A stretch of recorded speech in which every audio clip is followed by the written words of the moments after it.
ഞാൻ വേദിയിലുണ്ടായിരുന്നു, ഉടനീളമുണ്ടായിരുന്നു. അവിടെ നടന്നത് എന്താണെന്ന് എനിക്ക് കൃത്യമായിട്ട് അറിയാം. നിങ്ങൾ ഈ പറയുന്ന പോലെ ഒരു ഓട്ടോ പ്രൊപ്പോർഷൻ അത് ബ്ലോ അപ്പ് ചെയ്യേണ്ട കാര്യമൊന്നും ഉണ്ടായിരുന്നില്ല. ചെറിയ സംഭവമാണ്.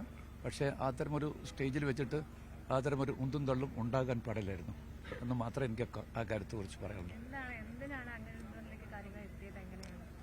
അതിന് കാര്യം നിങ്ങൾ നേരത്തെ ഞാൻ വിശദീകരിച്ചു കൊടുത്തു. നിങ്ങൾ വരാത്തതുകൊണ്ടാണ്. കാരണം അവിടുത്തെ MP ആണ് ശ്രീമാൻ ഷാഫി. അദ്ദേഹത്തിന് തീർച്ചയായിട്ടും അവിടെ കൂടിയിട്ടുള്ള വടകരക്കാരായ ആളുകളാണ്. തൻ്റെ നിയോജകമണ്ഡലത്തിലെ ആളുകൾ കണ്ട് സംസാരിക്കണമെന്ന് അദ്ദേഹത്തിന് തോന്നിയെങ്കിൽ അത് തെറ്റാണെന്ന് പറയാൻ ഒരിക്കലും കഴിയില്ല. അദ്ദേഹത്തിന് ഒരവസരം നിഷേധിക്കപ്പെട്ടു എന്നുള്ളൊരു ഫീലിംഗ് ഉണ്ടായി. സത്യത്തിൽ അങ്ങനെയല്ല. അധ്യക്ഷൻ വടകര MP ക്ഷണിക്കുന്നതിന് പകരമായിട്ട് കോഴിക്കോട്ട് MP ക്ഷണിച്ചു പോവുകയുണ്ടായി. അത് കഴിഞ്ഞ് രണ്ടാമതും വിളിച്ചിരിക്കുന്നത് കുറ്റ്യാടിയിൽ നിന്ന് പണ്ട് മത്സരിച്ച് വിജയിച്ച ശ്രീമാൻ പാറക്കൽ അബ്ദുള്ളയായിരുന്നു. അതും അദ്ദേഹത്തിൻ്റെ മനസ്സിന് പ്രയാസം തോന്നുകയുണ്ടായി. അതുകൊണ്ടായിരിക്കാം ഒരു പക്ഷേ പെട്ടെന്ന് പ്രകോപിതനായെന്ന് എനിക്ക് തോന്നുന്നു. പക്ഷേ വളരെ പെട്ടെന്ന് അദ്ദേഹം ശാന്തനാവുകയുണ്ടായി. പക്ഷെ ഇത്രയധികം ചാനലുകൾ ഉള്ള കാര്യം അദ്ദേഹം മറന്നുപോയി. അത്തരമൊരു സദസ്സിൽ വെച്ച് അദ്ദേഹത്തിന് പ്രകോപനം ഉണ്ടാകാൻ പാടില്ലായിരുന്നാണ് എനിക്ക് പറയാനുള്ളത്. പക്ഷെ എങ്കിൽ പോലും അത് മറ്റൊരു രൂപത്തിൽ പറയണേ. വീണ് പോയിട്ടുണ്ടോ? നിങ്ങളെല്ലാം ഉണ്ടായിരുന്നില്ലേ? അതെനിക്കറിയാം. നിങ്ങളുടെ ക്യാമറയും കൊണ്ട് കാണുന്നതല്ലേ? ക്യാമറ കൊണ്ട് കാണുന്നത് എനിക്ക് വല്ലതും ഉണ്ടോ? ഞാനങ്ങനെ വീണ് പോയിട്ടുണ്ടോ? നിങ്ങൾ പറയും. വീണ് പോയിട്ടുണ്ടെങ്കിൽ ആ സ്റ്റേജിലുണ്ടായ ആരെങ്കിലും ഒരാൾ, എന്നെപ്പോലെ ഒരാൾ വീണ് കഴിഞ്ഞാൽ തീർച്ചയായിട്ടും എൻ്റെ അടുത്ത് വരണ്ടേ? ആരും വന്നില്ല. എന്താ കാര്യം? അത്രയും ഞാനൊരു അനഭിമതനായ ആളായതുകൊണ്ടാണ് ആരും കൊണ്ട് പറയുന്നത്. What are you talking? ഞാൻ അവിടെ ഉണ്ടായപ്പോൾ തീർച്ചയായിട്ടും നിങ്ങളെ ക്യാമറാമാൻമാരെല്ലാം ഇങ്ങോട്ട് ഓടിയെത്തും എന്ന് പറഞ്ഞപ്പോൾ എനിക്ക് തോന്നി തീർച്ചയായിട്ടും എൻ്റെ തലതിൽ വരണ്ട. ഞാൻ എൻ്റെ സീറ്റിൽ സോഫയിൽ ഇരുന്നാണ്. സോഫ നിങ്ങൾക്കറിയാം, എല്ലാവർക്കും അറിയാം. ഒരു നല്ല സോഫയായിരുന്നു. ആ സോഫയിൽ ഞാൻ ഇരുന്നു എന്ന് മാത്രമേ ഉണ്ടായിട്ടുള്ളൂ. അല്ലാതെ നിങ്ങൾ ഈ പറഞ്ഞ യാതൊരു തരത്തിലില്ലാത്ത അനവസരത്തൊരു കമൻറ്റായി മാത്രമായി പോയത്. അത് it is in bad taste. അയ്യോ, അല്ല, ഒന്നും ഉണ്ടായിട്ടില്ല. ഞാനീ പറഞ്ഞില്ലേ, സ്കഫിൾ നിൽക്കുന്ന അവിടെ നിൽക്കാൻ പറ്റില്ല. ഇവിടെ ഇത് മാത്രമേ സീറ്റുള്ളൂ. ആ സീറ്റിൽ ഇരുന്നു എന്ന് മാത്രമേ ഉള്ളൂ. അത് നിങ്ങൾ വേണ്ടിയിരുന്നില്ല. അത് സ്ക്രൂവൽ ഓൺ യുവർ പാർട്ട്. അല്ല, മൈക്കിന് വേണ്ടിയിട്ട് കടിപിടിയൊന്നും കൊടുത്തില്ല. അത് പറയരുത്. അതിന്റെ വ്യാഖ്യാനം ഒന്നും കൊടുക്കരുത് പ്ലീസ്. അതല്ല. കാരണം അദ്ദേഹത്തിന് പെട്ടെന്നുണ്ടായിട്ടില്ല ഒരു ക്ഷോഭം ഉണ്ടാവാൻ പാടില്ല. ഞാൻ പറഞ്ഞു യു ആർ ക്വൈറ്റ് യങ്. ഞാൻ അവിടെ വെച്ച് തന്നെ പറഞ്ഞിരുന്നു you must control your self. ഞാൻ ഉപയോഗിച്ച വാക്കാത്. അത് കേൾക്കൂ. അച്ചടക്കമില്ലായ്മ എന്ന് പറഞ്ഞിട്ട് പെട്ടെന്നുള്ള ഒരു വികാര വിക്ഷോഭമായിട്ട് മാത്രമേ എന്നെ കാണുന്നുള്ളൂ. അച്ചടക്ക ലംഘനം ഞാൻ പറഞ്ഞില്ല. പക്ഷെ അത്തരം വേദികളിലൊക്കെ തന്നെ നമ്മൾ കുറച്ചുകൂടി ജാഗ്രത കാണിക്കണം. അത്രമേ ഉള്ളൂ. വരുന്ന സമയത്ത് തന്നെ എല്ലാ അണികളോടും പിന്നെ പ്രതിപക്ഷ നേതാക്കളോടൊക്കെ പറഞ്ഞിരുന്നത് നമ്മൾ സ്റ്റേജിലെ ആളുകളുടെ എണ്ണം കുറക്കണം എന്നായിരുന്നു. അത് നടപ്പിലാക്കപ്പെട്ടിട്ടില്ല ഈ സമയത്ത്. അത് ഞാൻ നേരത്തെ താങ്കളോട് തന്നെയല്ലേ പറഞ്ഞിരിക്കുന്നത്. ഞാൻ ഈ കാര്യം കൃത്യമായിട്ട് പറഞ്ഞല്ലേ.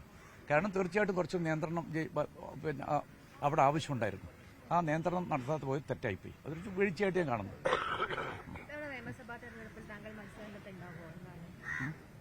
ഇതൊക്കെ ഹൈക്കമാൻഡ് തീരുമാനിക്കേണ്ട കാര്യമല്ലേ. ഇതൊക്കെ നമ്മളല്ലല്ലോ തീരുമാനിക്കേണ്ടത്. അപ്പൊ നിങ്ങൾ എല്ലാ സ്ഥലത്തും ഓരോ ദിവസങ്ങളിൽ എന്റെ പേര് ഇങ്ങനെ പറഞ്ഞുകൊണ്ടിരിക്കുകയല്ലേ. നിങ്ങൾക്ക് ഞാൻ മത്സരിക്കണം താല്പര്യമുണ്ടോ? നിങ്ങളുടെ താല്പര്യം കൂടി ഞാൻ എടുക്കണല്ലോ. കാരണം നിങ്ങൾക്ക് താല്പര്യമുണ്ടോ? പറയാം. നിങ്ങൾക്ക് എല്ലാവർക്കും താല്പര്യമുണ്ടേ പറയാം. ഒരാൾക്കെങ്കിലും താല്പര്യമില്ലെങ്കിൽ പിന്നെ ഞാൻ എന്തിനാ അങ്ങോട്ട്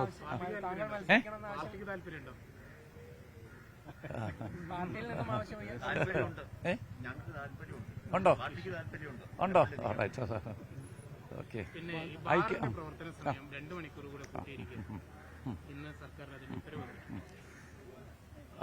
ഗവൺമെന്റ് അധികാരത്തിൽ വരുന്നതിന് മുമ്പ് ഒരു പ്രകടന പത്രിക ഇറക്കിയിരുന്നു. ആ പ്രകടന പത്രിക ഒന്നുകൂടി വായിക്കാൻ വേണ്ടി ശ്രീമാൻ പിണറായി വിജയൻ തയ്യാറാകണം. ആ പ്രകടന പത്രിക പറഞ്ഞെന്താ? ഞങ്ങൾ ഘട്ടം ഘട്ടമായി മദ്യനിരോധനം നടപ്പിലാക്കുമെന്നാണ് പറഞ്ഞിരിക്കുന്നത്. അങ്ങനെയല്ലേ പറഞ്ഞിരിക്കുന്നത്? വാക്കും പ്രവൃത്തിയും തമ്മിൽ യാതൊരു പൊരുത്തമില്ലാത്ത ഒരു മുഖ്യമന്ത്രി കേരളത്തിൽ മുൻപുണ്ടായിട്ടില്ല. അത്രയേറെ അദ്ദേഹം ജനങ്ങളിൽ നിന്ന് ഒറ്റപ്പെട്ട് അദ്ദേഹത്തിന് വാക്കിന് യാതൊരു തരത്തിലുള്ള വിലയും കൽപ്പിക്കാത്ത അവസ്ഥയിലേക്ക് അദ്ദേഹം ചുരുങ്ങിയിരിക്കുകയാണ്. ഒരു മുഖ്യമന്ത്രി തീർച്ചയായിട്ടും ചെയ്യാൻ പാടില്ലെന്നാണ് എനിക്ക് പറയാനുള്ളത്. മറ്റൊരു കാര്യം കൂടി, മുഖ്യമന്ത്രി പിണറായി വിജയൻ രാഷ്ട്രീയക്കാരനാണ് എന്നിടക്കിടയ്ക്ക് വിമർശനം ഉന്നയിക്കാറുണ്ട്. കഴിഞ്ഞ ദിവസങ്ങളിൽ ചില വീഡിയോകളൊക്കെ കാണുമ്പോൾ പ്രതിപക്ഷ നേതാവും കുറെ രാഷ്ട്രീയക്കാരനാണ് എന്ന രൂപത്തിൽ ചില സംഗതികളൊക്കെ സോഷ്യൽ മീഡിയയിലൊക്കെ പ്രചരിക്കുന്നുണ്ട്. ധാർഷ്ട്യത്തെക്കുറിച്ചൊന്നും ഞാൻ പറയേണ്ട കാര്യമില്ല. പൊതുപ്രവർത്തകന്മാർക്ക് തന്നെ കുറെ വിനയമല്ലേ വേണ്ടത്. അത്രയേ ഉള്ളൂ. അതിപ്പം ധാർഷ്ട്യം എന്ന് പറഞ്ഞുകൊണ്ട് അതിനെ നിങ്ങൾ പറയുന്നതിൽ അർത്ഥമില്ല. അതിപ്പോൾ പക്ഷേ മുഖ്യമന്ത്രിയുടെ ഭാഗത്തുനിന്ന് തീർച്ചയായിട്ടും സംയമനം ഉണ്ടാകേണ്ടതാണ്. പ്രതിപക്ഷ നേതാവിന് സമാനമായ ധാർഷ്ട്യമുണ്ടോ പ്രവർത്തകരോടൊക്കെ? പ്രതിപക്ഷ നേതാവിന് അങ്ങനെ ഒരു ധാർഷ്ട്യമുണ്ടോ പ്രവർത്തകരോടൊക്കെ? ഇന്നുവരെ എന്നോട് കാണിച്ചിട്ടില്ല. ഞാൻ എൻ്റെ അനുഭവത്തിനല്ലേ പറയേണ്ടത്. എന്നോട് അദ്ദേഹം കാണിച്ചിട്ടില്ല. ബാറിൽ മാത്രമല്ല പ്രൈവറ്റ് സ്ഥലങ്ങളിലും മദ്യം അമിത ഫീസ് നൽകിയാൽ മദ്യം വിളമ്പാം എന്നൊരു അനുമതി നൽകിയിട്ടുണ്ട്. മദ്യവിരുദ്ധ പ്രവർത്തനങ്ങളിലൊക്കെ കൂടുതലായിട്ട് ഏർപ്പെടുന്ന സർക്കാർ എന്ന് അവകാശപ്പെടുമ്പോൾ സംസ്ഥാനത്ത് ഏറ്റവും കൂടുതൽ ലഹരി വ്യാപനത്തിനല്ലേ ഇത് വഴിവെക്കുന്നത്? അതെന്തിനാ പറയേണ്ടത്? ഞാൻ പറയട്ടെ. കേരളത്തെക്കുറിച്ച് പറയുമ്പോൾ എനിക്ക് പറയുന്നത് ഇതൊരു കൊച്ചു കൊളംബിയായിട്ട് മാറിയിരിക്കുകയാണ് ഈ സംസ്ഥാനം. അത് മയക്കുമരുന്നുകാരുടെ ഒരു ആവാസ കേന്ദ്രമായിട്ട് മാറിയിരിക്കുന്നത്, ക്രിമിനലുകളുടെ നഗരമായിട്ട് മാറിയിരിക്കുന്നു. അതുപോലെ തന്നെ പിന്നെ കുറ്റവാളികളുടെ സംസ്ഥാനമായിട്ട് ഈ സംസ്ഥാനം മാറിയിരിക്കുന്നു. ഇതൊക്കെ തന്നെ പിണറായി വിജയൻ എന്ന് പറഞ്ഞ ഇത്തരം കാര്യങ്ങളിൽ നിലപാടെടുക്കാത്ത ഒരു മുഖ്യമന്ത്രിയുടെ കഴിവുകേടായിട്ടാണ് ഞാൻ നോക്കിക്കാണുന്നത്. മയക്കുമരുന്ന് വളരെ പ്രധാനപ്പെട്ട പ്രശ്നമാണ്. വീണ്ടും ഞാൻ റിപ്പീറ്റ് ചെയ്യുന്നു, ഒരു കൊച്ചു കൊളംബിയായിട്ട് കേരളം മാറിക്കൊണ്ടിരിക്കുകയാണ്. ഒരു നടപടിയും അദ്ദേഹത്തിന്റെ ഭാഗത്തുനിന്നില്ല. അത് നിരോധിക്കാൻ വേണ്ട എന്തെങ്കിലും ഒരു നടപടി വേണ്ട, ഒന്നും ചെയ്തില്ല. ആരാണ് ഇതിനു വേണ്ടിയിട്ട് നടപടി സ്വീകരിക്കുന്നത് എന്ന് പറയൂ. എന്താണ് നടപടി സ്വീകരിച്ചത്? അതും ഗവൺമെന്റ് പറയണം. ഒന്നും ചെയ്തില്ല. ഈ പറഞ്ഞ ലഹരി മാഫിയ മുഴുവൻ ഇവിടെ ക്യാമ്പ് ചെയ്തുകൊണ്ടിരിക്കുന്നു. ഏതെല്ലാം മാർഗത്തിലൂടെയാണ് വരുന്നത്? കുപ്രസിദ്ധ കുറ്റവാളികളൊക്കെ തന്നെ ഈ സംസ്ഥാനത്ത് വിഹരിച്ചുകൊണ്ടിരിക്കുകയാണ്. പിന്നെ അങ്ങനെയല്ലേ സംഭവിക്കുള്ളൂ. പിന്നെ അത് മാത്രമല്ല, ജയിലുകളിൽ ഇപ്പോൾ നോക്കുക, കുറ്റവാളികൾക്ക് അവർക്ക് പ്രത്യേക അലവൻസ് കൊടുത്തിരിക്കുകയാണ്. പാവപ്പെട്ട ആശാ വർക്കർമാർക്കും അംഗൻവാടി വർക്കേഴ്സിനും അലവൻസ് കൊടുക്കാത്ത ഗവൺമെന്റ് ജയിലിലുള്ള കുറ്റവാളികൾക്ക്, കുപ്രസിദ്ധ കുറ്റവാളികൾക്ക്, കൊടും ക്രിമിനലുകൾക്ക് അവർക്ക് അലവൻസ് കൊടുത്തൊരു സർക്കാരല്ലേ സർക്കാർ. അപ്പൊ അതിന്റെ ധാർമ്മികത എത്രത്തോളം ഉണ്ട്? കൂടുതൽ ഞാൻ സംസാരിക്കേണ്ട കാര്യമില്ല.